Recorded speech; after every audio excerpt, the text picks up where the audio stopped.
Today is September 11th, 2019. 18 years ago. I can't believe it's already been that long. 18 years ago today, we had lost an innocence left to us. It is our generation's Pearl Harbor. It's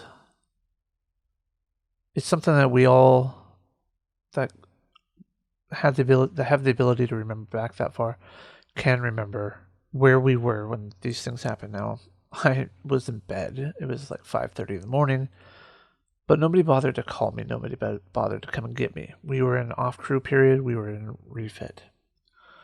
But I still remember the emotions that I felt, and I still kind of feel to this day. And that's why. What did we do to deserve this? Now, information has come to light. I'm not gonna sit here and say anything negative about it or positive about it. Just that I want to focus on the families today. So if you could please take just a few moments out of your day before the video that you're about to watch, as I'll be posting this on 2 videos. Please take a moment to reflect on the families that had lost somebody near and dear. Think about the families that lost people in the accident and those that lost them due to combat later on. And just take a moment to self-reflect. If it's been so long that you don't remember where you were, why this impacted you, don't be ashamed. But maybe try to retrace your steps if you can. And lastly, and this is a quote from a tweet that I can't remember. If you can find the tweet, please post it in the links below or in the comments below, but that it's a paraphrase quote of somebody that the victims of 9/11 would want us to live like it was September 12th, when we didn't have the conflict between race, sexual orientation, gender, etc. We were one nation and we all acted united. Abraham Lincoln is quoted as saying that a house divided will fall. So let's not keep dividing ourselves. Let us move forward. Again, thank you and enjoy the video you're about to watch.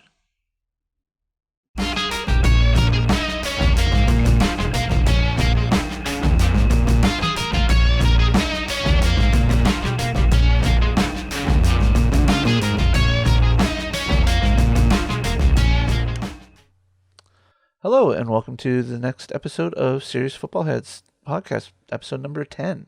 Today we're going to be talking about week 1 and upcoming week 2, as well as some other news that has come around the league. So, Tom, how have you been? Hey, what a week, huh?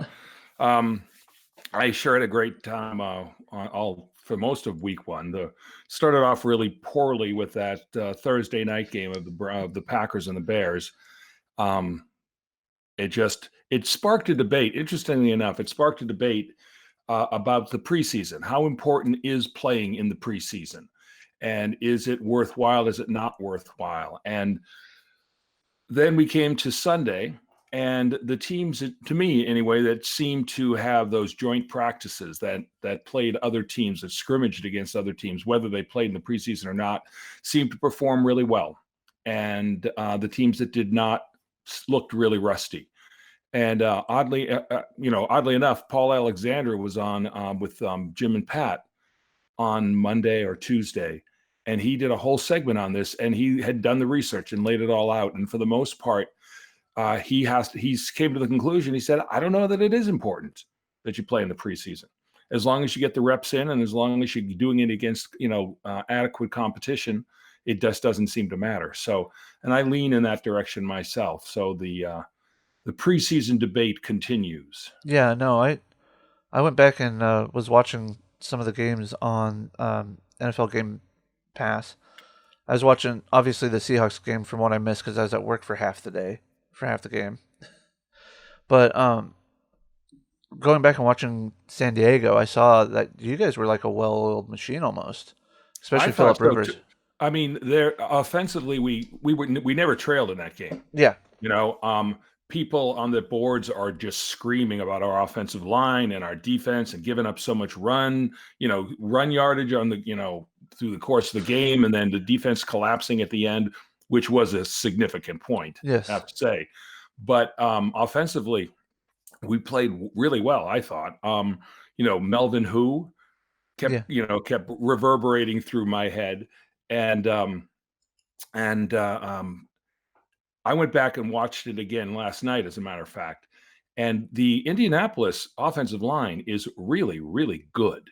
Mhm. You see these third and shorts in the in the goal line stands, and they're just blowing up the defense. And as I broke it down, I was just amazed at how well they really function together. And consequently, they were able to pick up 208 yards or something on the ground. Yeah. Um, and that's a real credit to them. And now, conversely, the tackling needs to be better on the Charger side, and their linebackers need to be more significant in the run game. But the offensive line for the Indianapolis Colts should not be overlooked. Oh yeah, no, and that's just it. I've been looking through the power rankings again. I don't follow them to the T, but I do like, especially NFL.com. They leave the little blurbs under each one of them. Mm-hmm. For the Chargers, who in their power rankings you dropped 2 places from 10th to 12th. Well, we did win, so Yeah. Melvin Gordon's cosmically doomed holdout just encountered another setback. Austin Eckler, who replaced Gordon in the starting lineup, piled up 154 all-purpose yards and 3 touchdowns, including the game winner in overtime. As the Chargers began their season by knocking off the Andrew Luckless Colts, Eckler was part of the committee of attack with Justin Jackson, who ran for 57 yards on just 6 carries. Philip yeah, I Rivers thought he looked really good too. Yeah, Philip Rivers is showing no rest after preseason spent entirely on the sidelines, throwing for 333 yards and 3 touchdowns. Another point to the preseason issue. And the biggest concern for the Bolts after Week 1, their run defense, which was a major issue in their playoff loss to the Patriots in January, and a problem again against the Colts that went over 200 yards on the ground. And yet they never trailed. Yeah. They got tied up at the end. And this is one thing about this Charger team. 4 or 5 years ago, they lose this game. There's no question about it. And when they won the coin toss in overtime and got on the field, and they just methodically, it was a 7-play drive, boom, boom, boom, boom, down the field. Nice combination of running and passing. And, as much as people were complaining about our offensive line, when they got into overtime, they played really well. And on that touchdown that Eckler scored to win the game, it was beautifully blocked, particularly by Dan Feeney, who came out and took out a linebacker that really opened up the hole that Eckler was able to score through. Oh yeah. If you guys want a really bad O line, come take Seattle's. We'll take yours gladly. We'll take Okun back off the injury list too. Now, I was surprised. That was one of the games I've got on my list of games that I was surprised about, was Seattle-Cincinnati. Oh yeah. And I don't know what the answer to that question is. We'll find out this week. Is Cincinnati way better than we thought they were going to be, or is Seattle not ready to play yet? I think it's a combination of both, to be honest. From what I watched of the game live, which was basically half of the third quarter going forward, we could not get out of our own way, except for the rare instances, like the touchdown to Lockett. It's just the Seahawks are notorious for being slow starters, much like the Patriots, especially in the first 2 weeks. Granted, we under Pete Carroll, we've never lost at home in September, but that's, if you look at the games though, you'd be like, how did they pull off these wins? Right. And if they had not fumbled in that last drive, we would have probably lost. So. Yeah, no, I was surprised about that. There were a couple of games last week that The Ravens. totally, yeah. And I to me, that's an aberration. Oh yeah. I'm interested to see what New England does this week. That's another whole conversation we have to have coming up. But the spread is 15.5 points in a pro football game. That's unheard of. Oh yeah. So and New England always has trouble in Miami to Yeah. begin with, Yep. but I don't anticipate that being the case this week. But we'll see. But I was really quite shocked, more so shocked about Lamar Jackson's Oh performance. yeah. He he got a little cocky after the game, and rightfully so. And he just, they read his stats, and he had all of these yards and touchdowns, and he goes, yeah, not bad for a running back, and which kind of made me laugh. But we'll see what he does again this week. And but that seems to me to be a bit of an aberration. Yeah, but we'll find out. Where are we? Week 1. What else? The Browns You had Titans. Browns. They shot themselves in the foot. And the Titans, again, played much better than I anticipated them playing. But the Titans do that. The Titans are really a hot and cold team. They play really well for a week or two, and then they play really poorly. And but I was surprised that they played as well as they did. And I was very surprised that Cleveland just wasn't able to get anything accomplished. And then you get stuff like OBJ wearing a watch during the course of the game. Oh yeah. And why can't he just play football? Why does it always have to be something? Yep. And we've got of course, the Antonio Brown conversation coming up here, I'm sure. Although I'd love to just not talk about it. And it's like, the look at me mentality it's sad. I think it's just very sad. Yeah. What else? Dallas played really well. Yes, they did. That was not a surprise by any means. I thought the Giants would have made it a little bit more of a competition, though. And it just moves closer to that over and under of 8 games for Daniel Jones showing up. Yep. Steelers over the Bucks, 31-7. No, the 49ers. Yes, sorry, 49ers. I was the Steelers are another. What? Just woke up, man. What was that? The Steelers at the Patriots? Going into the Patriots, and I picked the Steelers in that game, and and every time I pick against the Patriots, I say to myself, don't ever pick against the Patriots, whether they win or not. Just don't do it, because you'll be wrong. Yeah. And sure enough, there you go. It's like when I was working and producing corporate events, and you go into a hotel, every couple of years I'd make the same mistake because the client insisted, and I gave into it. And that was using the hotel AV equipment. Oh. It's always subpar. You always have trouble with it. It never looks good.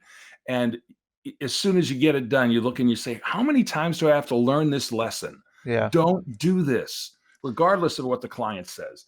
And sure enough, I picked against the Patriots. Yeah. Well, here's the thing about that game.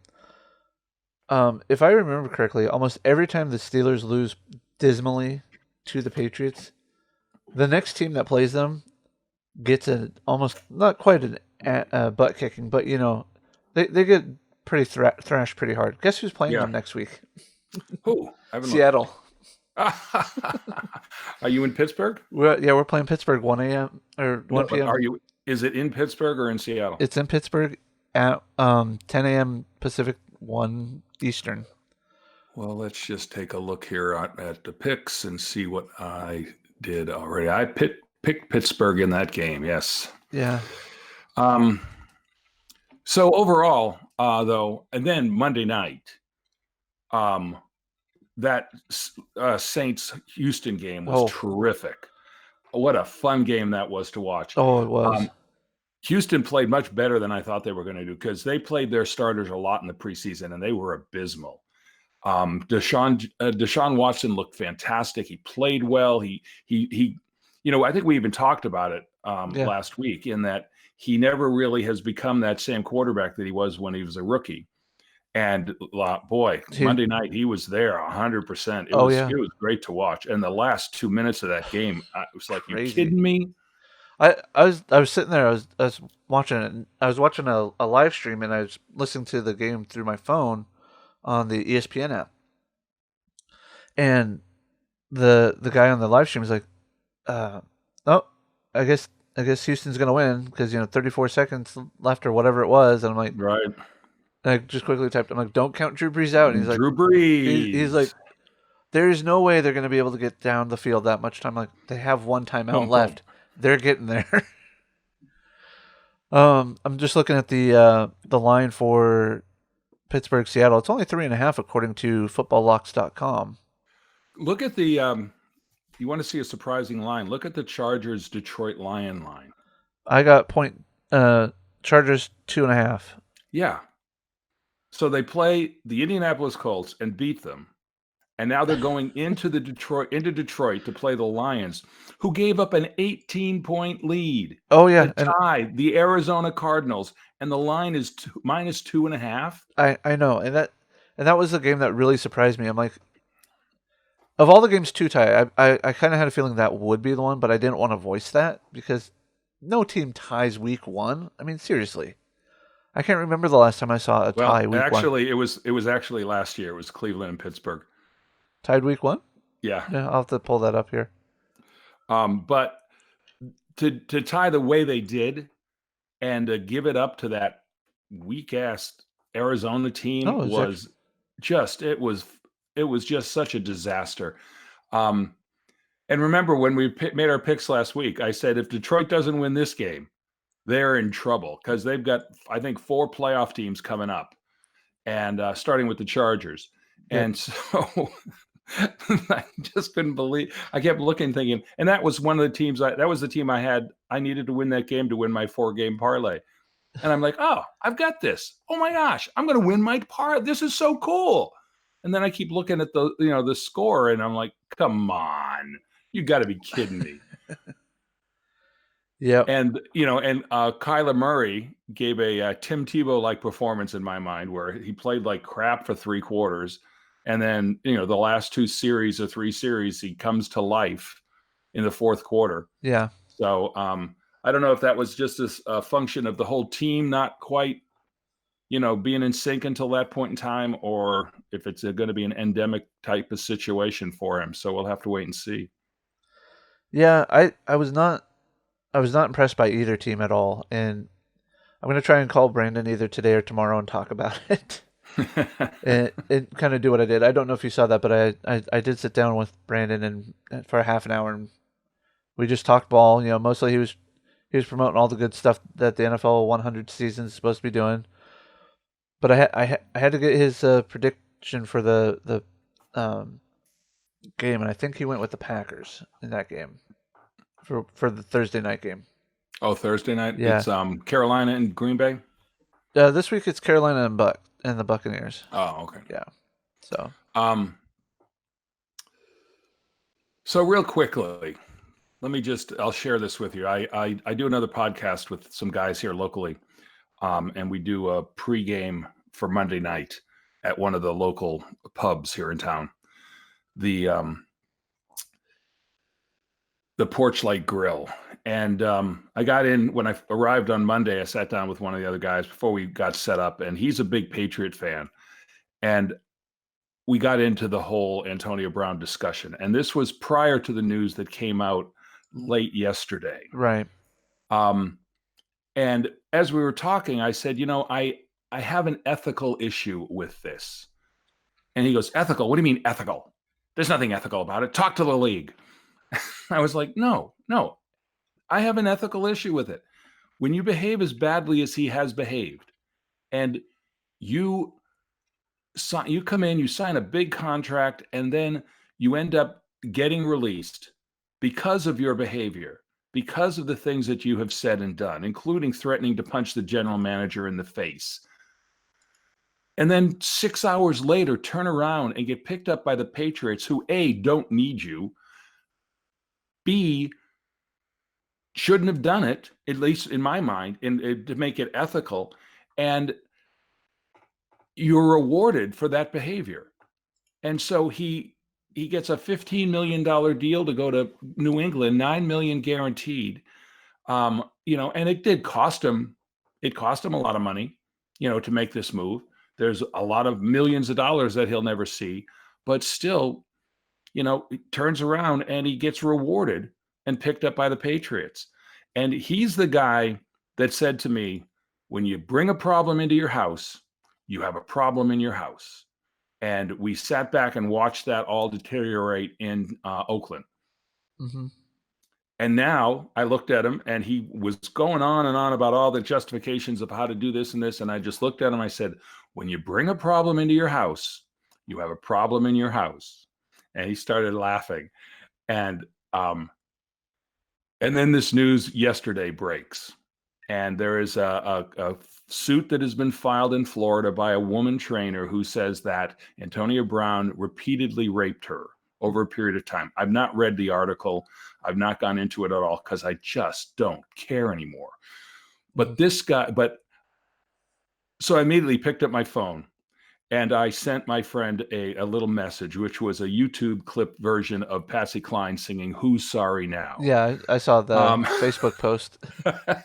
And so he starts coming back, and now he's trying to justify the whole situation.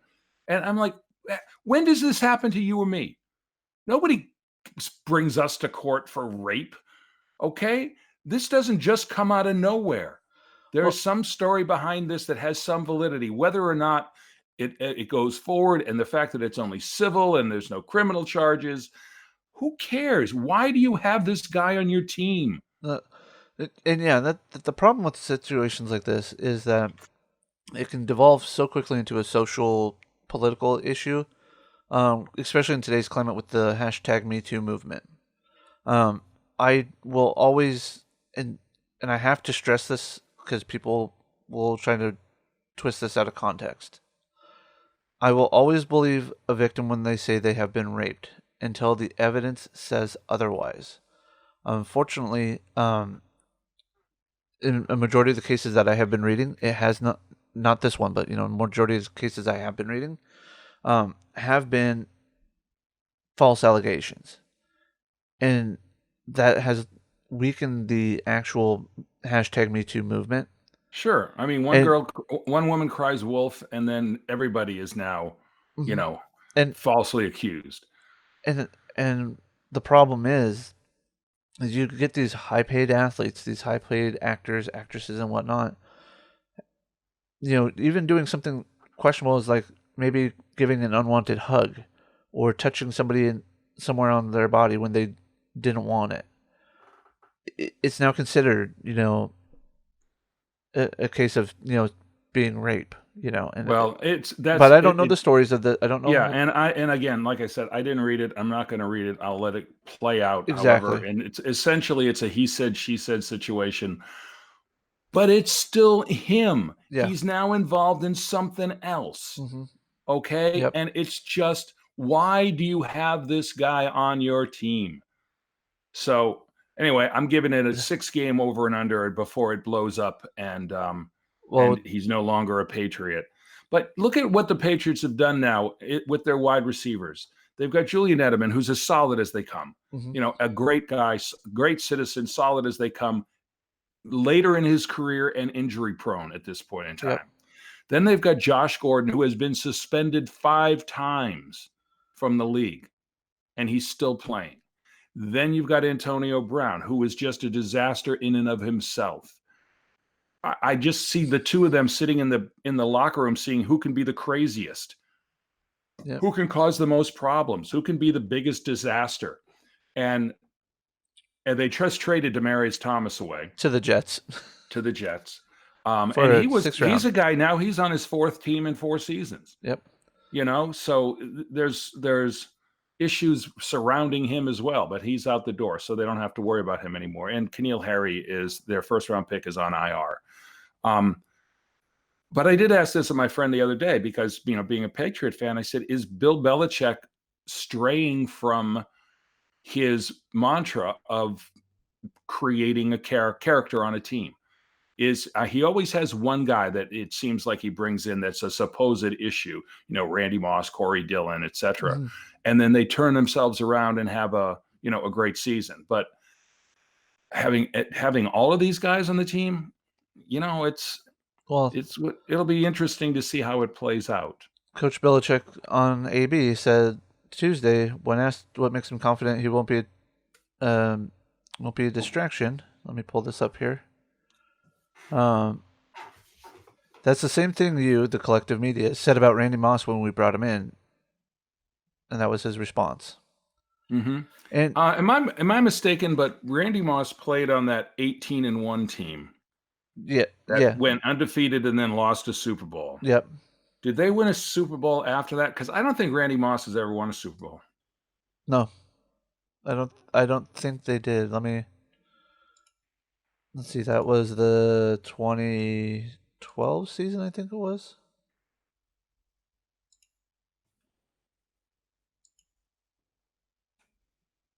Oh, At any rate, it doesn't matter. it was the 2011 season. All right, so let's see. 2013. They won in 2014. Was he on? No, he was gone. He only played 2 years. Yep.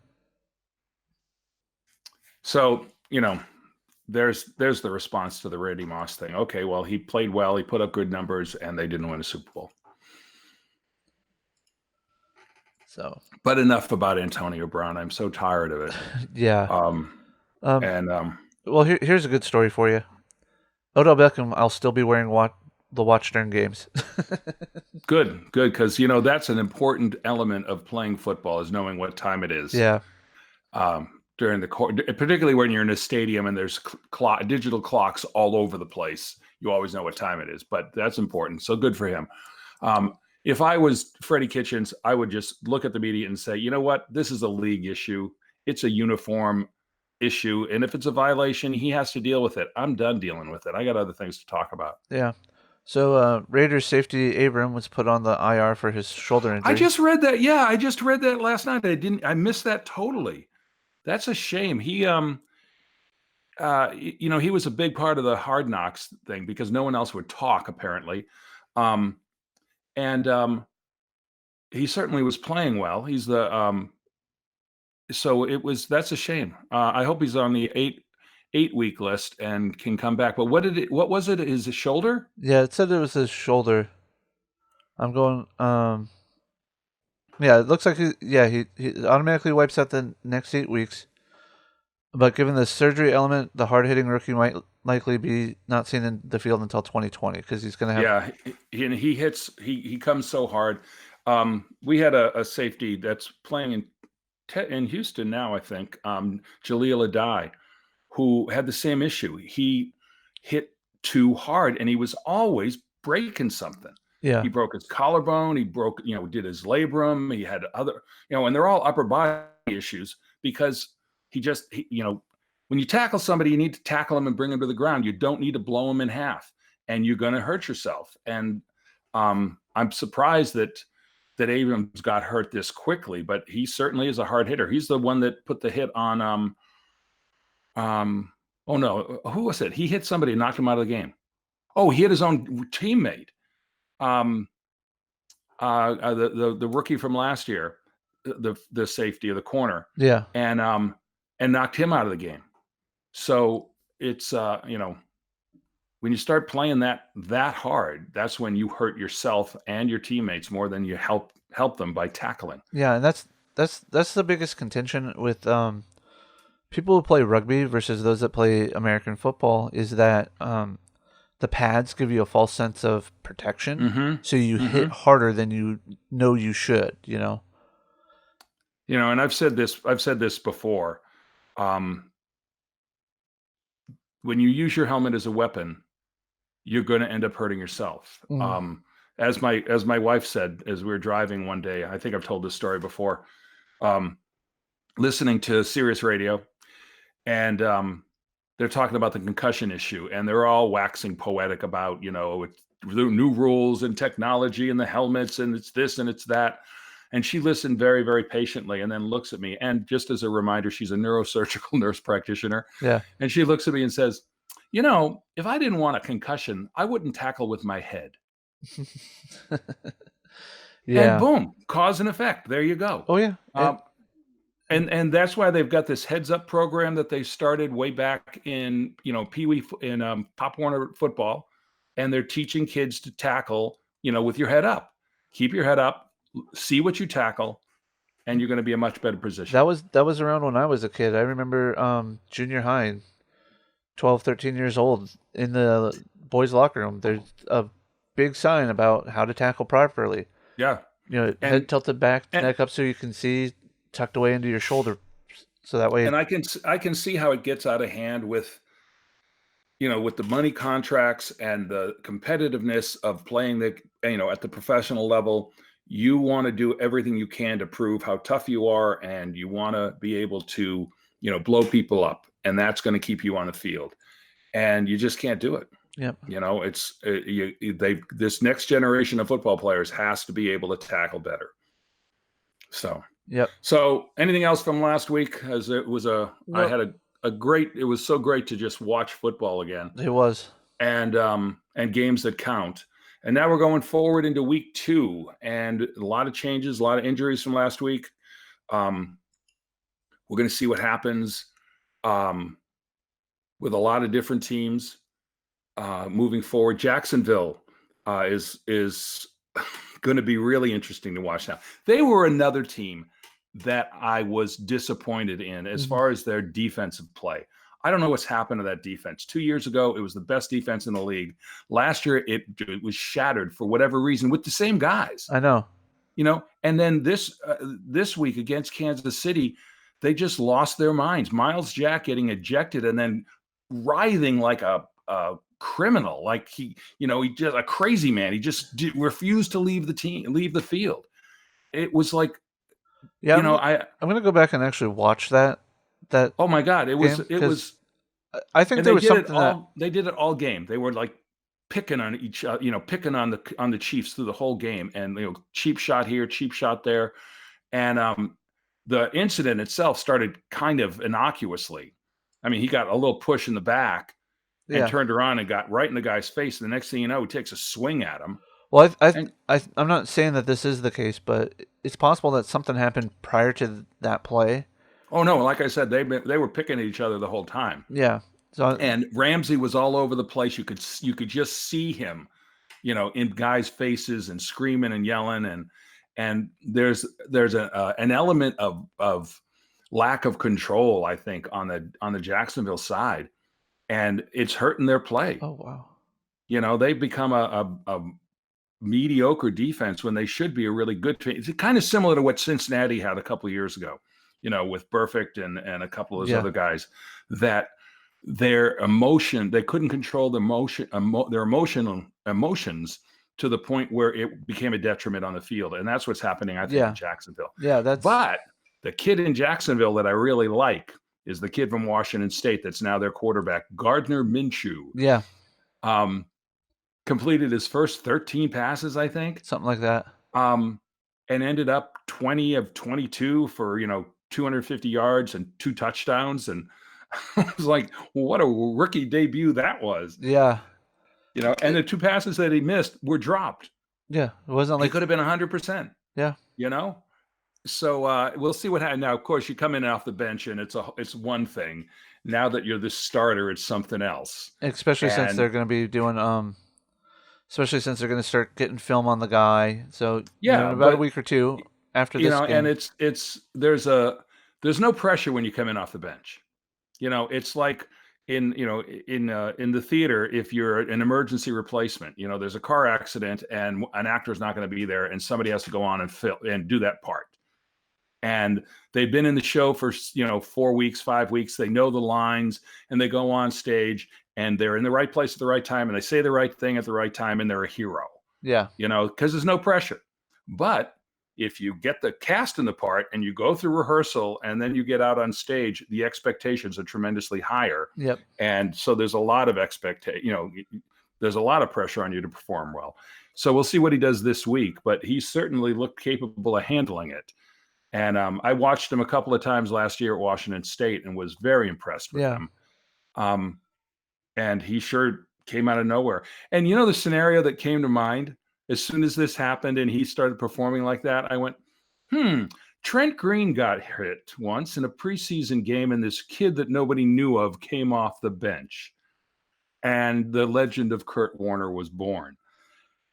Let's just see what happens as we move forward. I'm not going to, push, the legend of Kurt Warner onto this kid, but Oh yeah. Immediately I started thinking, Nick Foles is very much Trent Green when it comes to being a starting quarterback. Oh yeah. They're very similar. I hadn't even thought about it till just now, but they're very similar. And he's out. He's out for at least 8 weeks, maybe longer.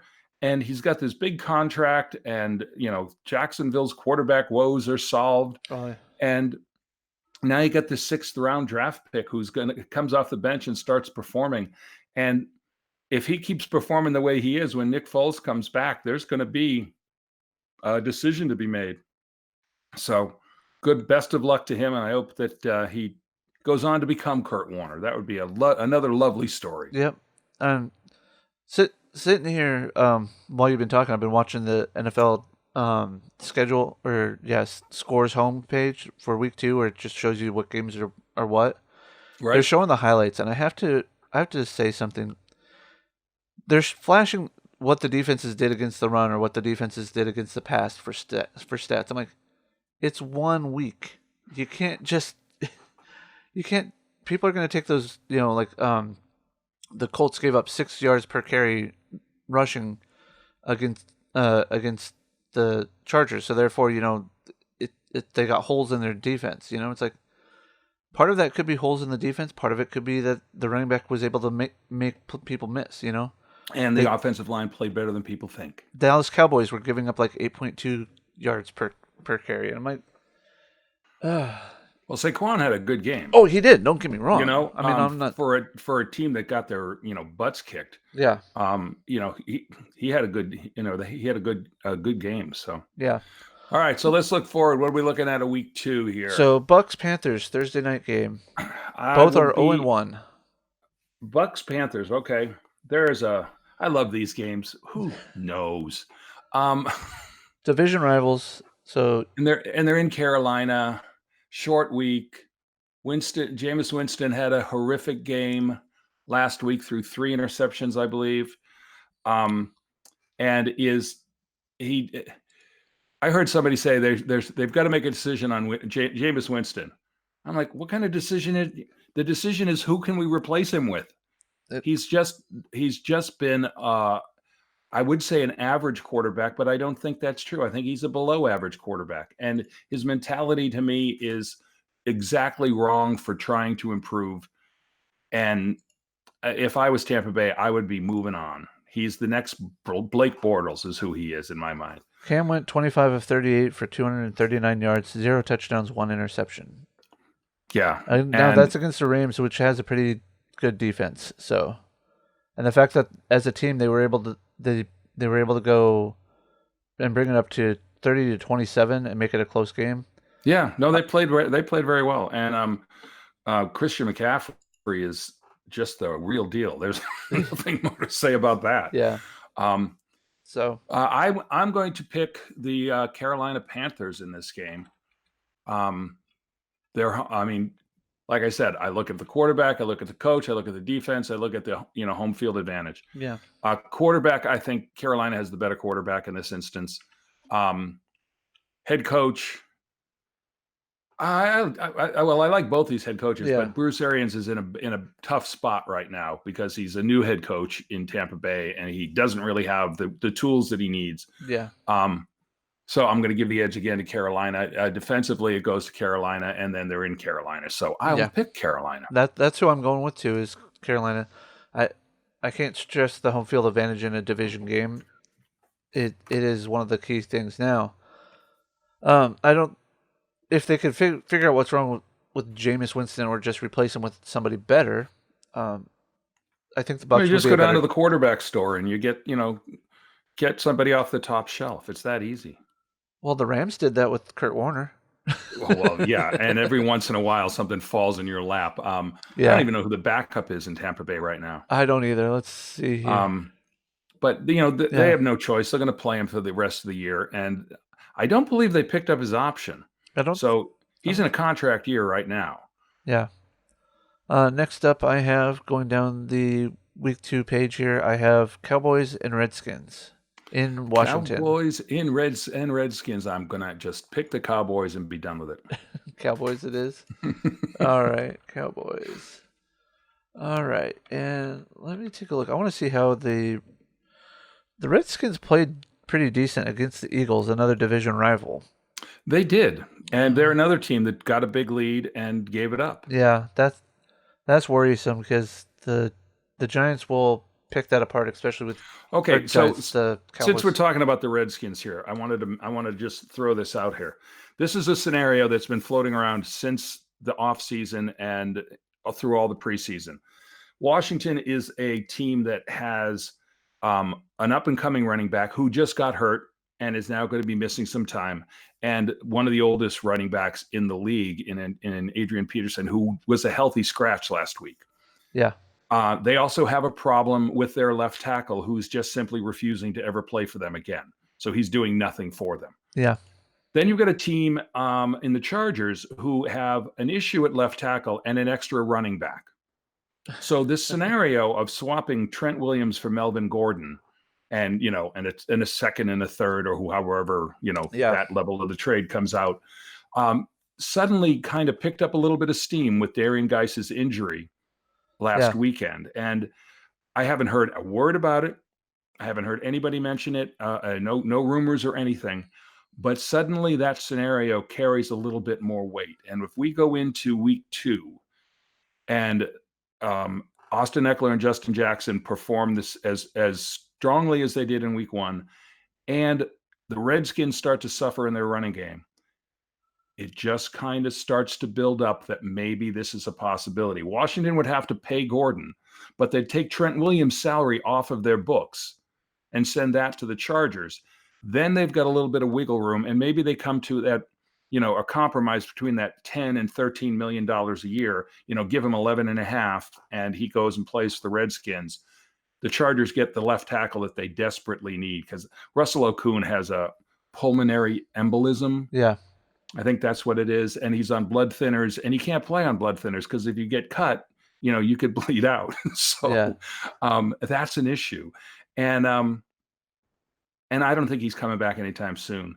And the kid that they've got in there played okay, but he's a journeyman left tackle, and he got beat for 2 sacks badly, like in 3 plays. He was beaten twice.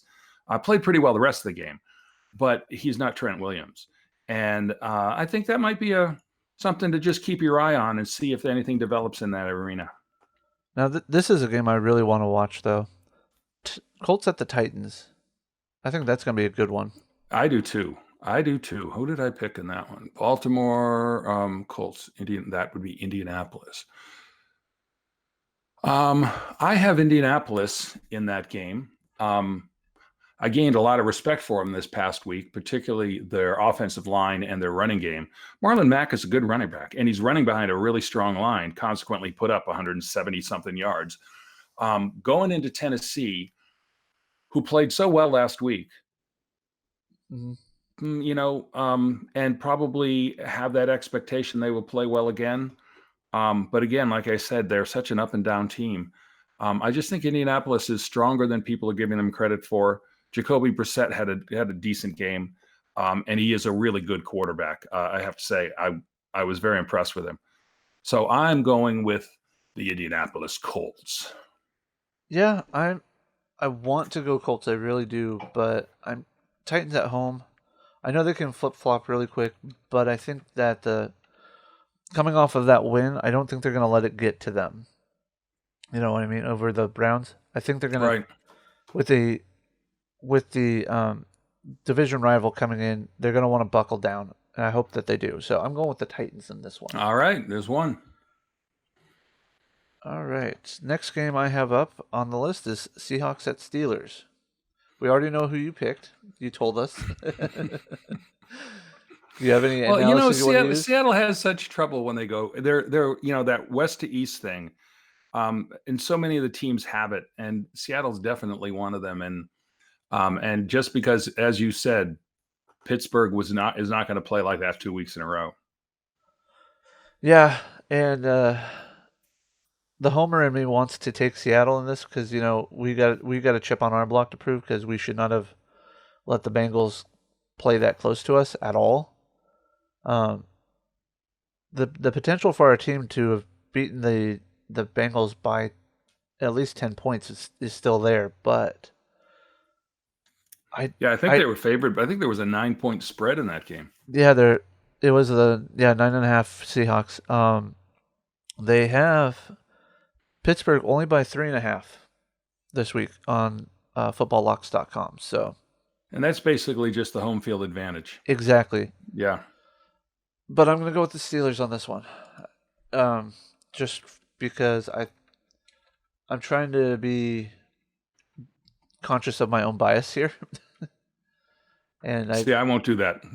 I will pick the Chargers every week, and I'll never go 16-0 if they lose. So yeah. there you go. All right, All right, who's up next? who's up next is the Bills at the Giants. The Bills at the I wonder if they Giants. just stayed in NYC for the whole week. I was making a joke about that because they go to East Rutherford and they play the Jets, and then they go home, and then they come back to East Rutherford. Back-to-back games in the same stadium. I don't know. That's an anomaly in itself. Yeah, I was pretty impressed with the Bills, as a matter of fact, and yeah, being able to go into that stadium and win, and then come back the next week. I'm taking Buffalo. Buffalo. Okay, so I I'm having a hard time picking against that either because the Giants they haven't proven anything to me. I mean, Barkley Barkley's a rising star for them, and that's great. But their line isn't all that great when it comes to pass protection. It doesn't matter who they have as quarterback back there; they're not going to have the time they need, from what I'm seeing right now. So hopefully they can prove me wrong later in the year. But I'm gonna have to go with the Bills. Okay. So next up is Patriots at Dolphins. Shall I just pen you in? 15.5 spread. um, Yeah, about the only thing you can say is that New England always has trouble going into Miami. Um, I didn't watch a lot of that game, so I didn't see Miami play very much. I just couldn't believe how bad they were in the highlights. I don't know why. I don't know if they did. I don't even think Rosen played. No. Um, and I don't know. Again, I don't know why they're playing Fitzpatrick. It's not going to help them down the line. He's not the future. Why don't you at least see if you can get Rosen to play? So, but I don't know if they're going to do that or not. So it's definitely a New England pick. Yeah. I don't know where footballlocks.com gets their spreads. They have a 19-point spread in New England. Um, let me just quickly check this. I don't think Rosen played at all, but I'm going to double check that really quick because something's lingering saying that he might have. He did 1 of 3 for 5 yards and an interception. Oh, well, there you go. All right. So next up after that, Jacksonville at the Texans. Talk about a team that played really, really well last week, and that's the Houston Texans. Mhm. Um, New Orleans is such a strong team. They've got, Hall of Fame quarterback. They've got a great offensive line. They've got a good defense, and they played really, really well. And the Texans hung with them for the entire game. Like we were saying earlier, it was the most fun game of the weekend, Yeah. I thought. Yeah. Um, and I was really surprised at how well they're played.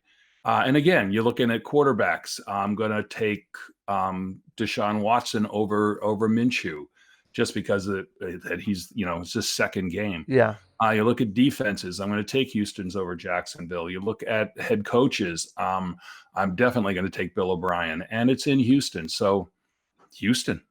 Yeah, I'm taking Houston as well, but I don't want to make light of Jacksonville on this because they have a really solid team if they can just keep their motions in check. The one Yeah. issue that another issue that leads me towards Jacksonville a little bit is the Texans are known to play to their opponent level. So really good team, they're going to play up and challenge them. A poorer team, they're going to play lower. They're not gonna care as much, and I hope Texans don't do that this week, because if they do, that gives Jacksonville the opportunity to win, regardless of who's playing quarterback for them. Right. So, but I am going with the Texans myself. All right. Next up, battle of the NFC North: the Vikings and the Packers, both 1-1 This should be a great game, I think. in Lambeau, by the way. Yeah, and I've picked Green Bay against my better judgment, only because I think they had such a iffy game last week. It was the worst game of the weekend on both sides, but Green Bay played better than I thought they would, even though they were as lackluster as they were. Watching that game, the first quarter they had minus 12 yards, and then all of a sudden Aaron Rodgers became Aaron Rodgers again, and boom, marched him right down, scored the game's only touchdown. At home, I think they're always it's one of those tough places to go and play. Minnesota played so much better than I expected them to. I was not prepared for for them being as efficient as they were. And as I said, I'm picking Green Bay against my better judgment because I think I'm underestimating Minnesota, and I'll probably regret this. I'm right there with you. I still haven't made my mind up yet on this. Well, it's too late. You got to make up your mind now. I know I do. And the problem is my family is from Minnesota, so there's always been that tie to pick the Vikings on things. However, growing up, I was a huge Green Bay fan because the Seahawks were in the AFC and Green Bay was in the NFC, and to spite my family. I've always been a rebellious young kid. However, I think I'm going to have to go with the family on this one and go with the Vikings because Yeah, I don't blame you. Aaron is great in all, but he's still suffering from that stiff back. I don't want to I don't want to make him out to be like the next Peyton Manning or Tom Brady, where short of crippling his legs, he's never gonna he's always gonna win, but he is one of those greater quarterbacks, so that Yeah. It's hard to pick against him, but I'm going with the Vikings in this one on the road. I already know who you're picking for the next game, Chargers at the Lions. So I leave on Friday, and I will be there. So I'm looking forward to it. And I'm just with the way the Lions played, I'm not going to say it's going to be an easy win for you guys, but it's going to. The Lions have a lot to prove to me before I'm going to pick them again in a game. That's just my opinion on the matter. I think as we move forward, I'm loving Anthony Lynn more and more every week because it's showing on the field that this team is not the team that it used to be, and it won't give up the stupid play. It won't quit. It won't meander all over the place and not know what they're doing and get beat in the final minute. And if they do, they come back hard. I'm just really impressed with the way that he has the whole environment going in that locker room. Yep. And the defense is really tight. They're all friends. They all pull for each other. Nobody cares who gets the interception. You have to get the interception. That's what counts. Yeah. And I'm just loving the whole mentality of this team. So I think even going into Detroit, and they've not had a lot of success in Detroit, to be honest.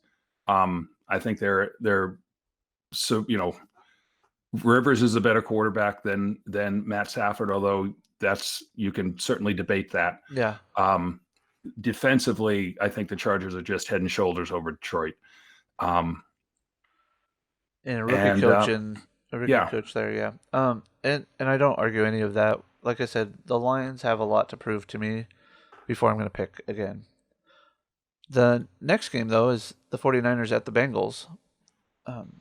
49ers look pretty good against the Bucs, but again, it was the Bucs. But they did, and except that they had 3 pick sixes in that game. I know. That's how the 49ers won that game. I know. I just saw that in the highlights yesterday, and I didn't realize 3 pick sixes. Yep. No wonder they won. I'm trying to see now who I've picked for that, because I think with this information, I picked Cincinnati. Um, they certainly played better than anyone anticipated, and San Francisco had 3 pick sixes, which is why they won. That's not going to happen again, Yeah, because Jameis Winston's not coming. So, yeah, and it's a home game for Cincinnati.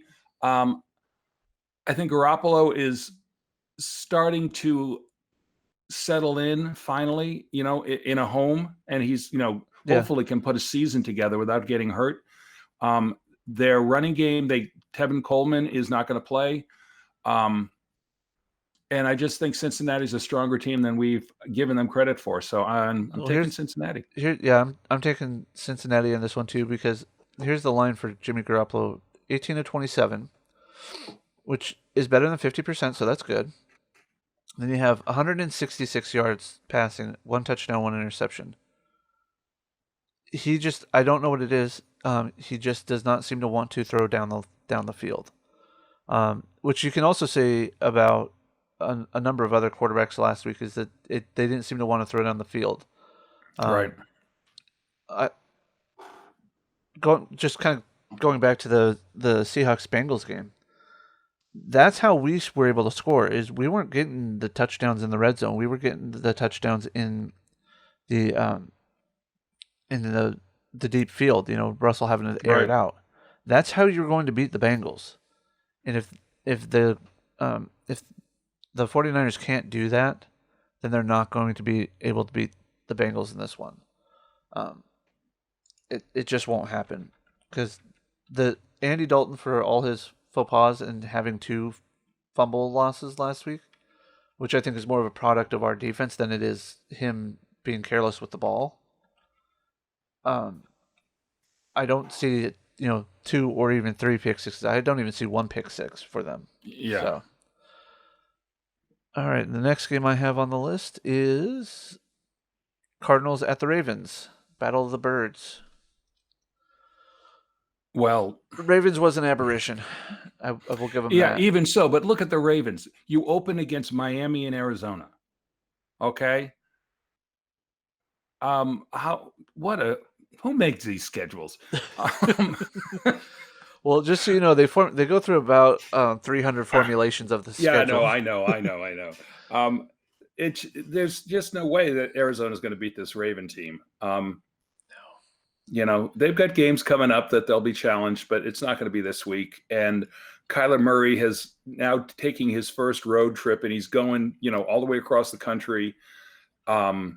He's going against a defense that, will not let him get out and run around. And they practice against a guy not unlike him, Yeah. to be perfectly honest. So this is a Baltimore win, hands down. What's the point spread on that? Do you have it there? I have that up here.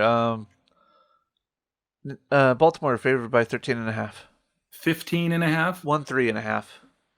13.5. Yeah. 13.5. That's 2 games this week with double-digit point spreads. Yeah. That's amazing. The next point spread has an 8-point spread for the road team on this one, actually. Kansas City at the Raiders. And I can see that too. Yeah. With Abram out. Yeah. Now, you have to give credit where credit is due.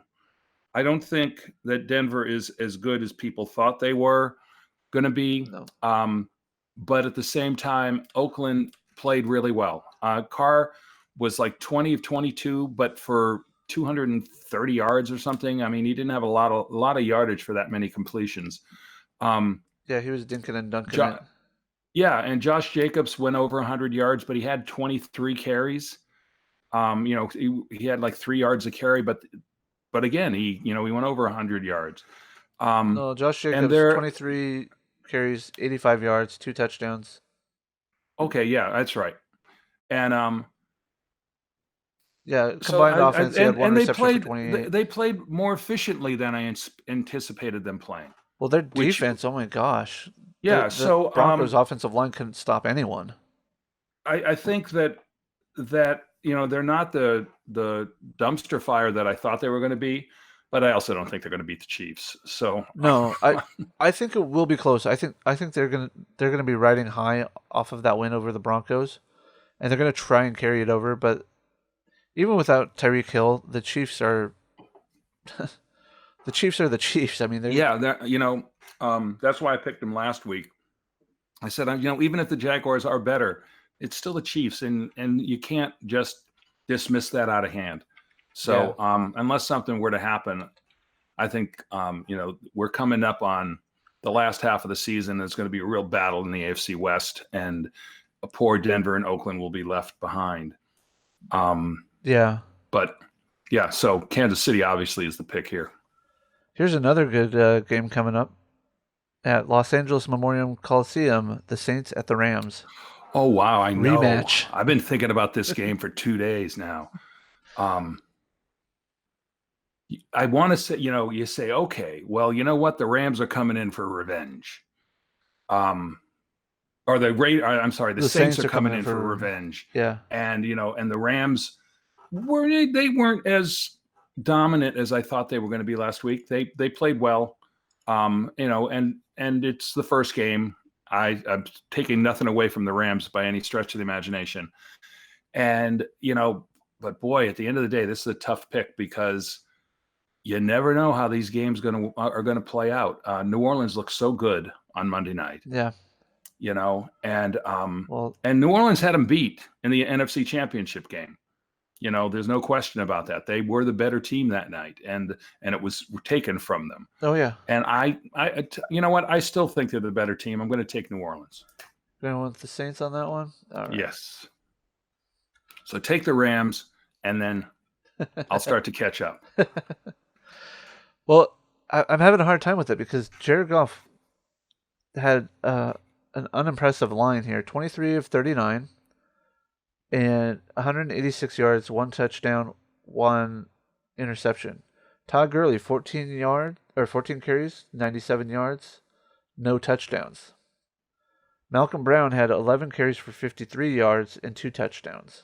So I think Todd Gurley's going to want to get a little bit of revenge for not having the stats last week. But the Saints, the way they came back, I mean, that's hard. You know what? Just so I can get an edge this week, I will go with the Rams. Because there you go. They're the home team. I'm creeping closer. Let's see, what was the spread on this one? It's got to be close. Oh, yeah. 2.5 is what I got.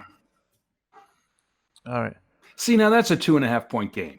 Okay. What Chargers in Detroit at 2.5? Come on. Well, here's another 2.5 game at the newly. Although I will say when we pulled it up, we're sitting there, we pulled it up, and I was saying, oh, the Chargers are going to be like probably 12-point favorite in this game against Detroit. And my buddy's saying, no, 7, maybe. That 12 is a lot of points. It's going to be 7. We opened it up and it was 2.5. And we both, our eyes popped up and we went, oh, hold on. We both opened up our little betting apps and put a bet down right then before it changed. So I'm sorry. Go ahead. Oh yeah, I was gonna say that there's another 2.5 point spread here game at the newly christened Empower Field at Mile High. Chicago Bears at the Broncos. Both teams 0-1. The Bears had the better performance week 1 than the Broncos, and I think I'm gonna go with the Bears on this one just because of the fact that I can't trust that offensive line of the Broncos to keep Flacco up. Yeah, any team that loses to Denver or loses to Oakland the way they lost to Oakland, and I'm taking Chicago. Chicago should be the better team. They should have been the better team last week, but they weren't. And I think they've got stuff to prove after coming off of that loss. And yeah, I like Trubisky better than I like Flacco. Flacco he just looked out of place. Oh, he did. He did not know what he was doing, it looked like. And it also looked like he didn't care what he was doing, and it's, kind of, how did this happen to me? Look on his face. I was a Super Bowl MVP. What happened to that? How can I be in Denver now playing this game? I just don't think I didn't think he was an upgrade over Case Keenum to begin with. And, poor Case is just, kicked around the league. But I don't see what Pat sees in Denver. And so, yeah, I'm taking Chicago as well. Yeah. Um, Next up is the Eagles at the Falcons. A 1.5 favorite for Philly at Atlanta. So this is pretty much a wash point spread wise. So, um, I don't see what Pat sees in Atlanta either, to be honest. says the guy who took Um, Atlanta last week. yeah. Um, and I picked Philadelphia in this game just because I think they are a really strong team, and I think that they're making a move, looking down the line for a big battle with Dallas for that division, and I'm taking Philadelphia. Yeah, I'm just quickly looking up Matt Ryan's line. 33 of 46, 304 yards in the air, 2 touchdowns, 2 interceptions. They had Wow. no rushing touchdowns. Their rusher Ito Smith, 6 carries, 31 yards. The Devontae Freeman had 8 carries for 19 yards. Wow. That's just Well, that doesn't bode well. I mean, that's the offensive line issue. And then the 2 interceptions, a lot of times that comes from being pressured. mhm. So, yeah, I'm sticking with Philadelphia. Yeah. I'm sticking with Philly too. I just wanted to see if it was as abysmal as the score led me to believe it was. That's one of the games I haven't had a chance to watch yet. But I'm going with the Eagles as well. Hopefully Santa doesn't show up and they start throwing batteries if Atlanta gets ahead. Um, now now here's an interesting one. East Rutherford's getting a lot of work this weekend. They have they have Monday night with the Browns at the Jets. I've got I'm expecting Cleveland to bounce back. They've got too much talent on that team not to. So I'm going to pick the Browns. Head-to-head quarterbacks, I like Mayfield better than I like Darnold, but Mayfield threw those 3 picks in the fourth quarter last week. You've got, you'll always know what time it is, on the bench, so that's good to know in Cleveland. Le'Veon Bell played fairly well for the Jets, so you got to give him that. Yeah. It's a home game, but I think defensively that Cleveland is stronger at this point in time. The Jets certainly have the potential to have a really, really strong defense. They could have used it in the last half of the game last week, but letting the Bills get back into that game like that that's a dangerous sign, I think, for any team. So I'm going to stay with Cleveland Browns, traveling all the way to New York City Yeah. for that game. I'm kind of flip flopping on this, and it's only because we only have 3 games that divide us or that were different this week. Let's see here. What Darnold 28 to 41. That's not a bad, but 175 yards. That's kind of not that great, but 1 touchdown, no interception. So I mean, there's room for improvement there. Um, they forced 1 fumble, so it looks like defensively there is the potential there, but yeah, I'm gonna have to stick with the Browns on this one. No offense to and Cleveland came out last week and they marched right down the field. They had a great opening drive, and I was just kind of went, there you go. All right, great. Here we go.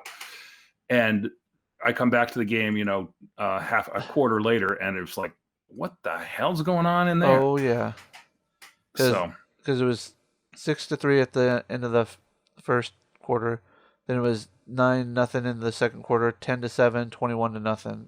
Yeah, they 10. just.